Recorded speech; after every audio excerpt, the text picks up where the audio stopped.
نو که چیرته موږ غواړو چې افغانستان جوړ کړو، که چیرته موږ غواړو چې دا هیواد له دربدرۍ نه خلاص کړو، د دې پوهنتون له سټیج نه د ګاردان د تعلیمي مرکز نه په ټولو افغانانو باندې غږ کوم چې خپل تعلیم ته متوجه شئ.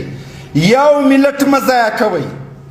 د دغه پوهنتون یو ځوانه تا ته وایم، سبا مې له تا نه دا ارمان د امید مې ده، که زه مړم شم بیا مې ارمان نشته چې دلته د بېګانهګانو ډرون راځي د همدغه پوهنتون یو محصل د یو بټنې په وهلو سره هغه ډرون په سرحداتو کې خنثی کړي.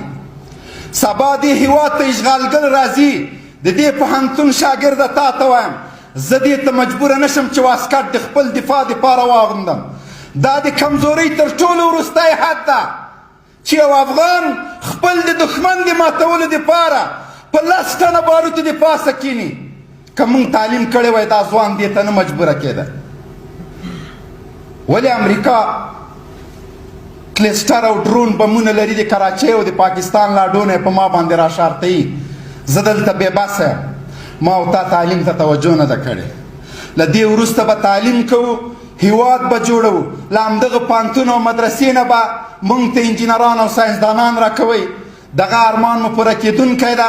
نور جګړه په هیواد کې نه کوو، د هیواد له دښمنانو سره د افغانستان له سرحداتو نه د باندې جګړه کوو.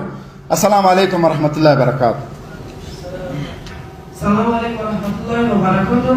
اسمي عبد العاطف، اسمي أبي عبد المالك. أنا نتعلم في المدرسة الأورانوس مبرك ولكل التلاميذ الكلاس في قارئ سيرة النبي صلى الله عليه وسلم.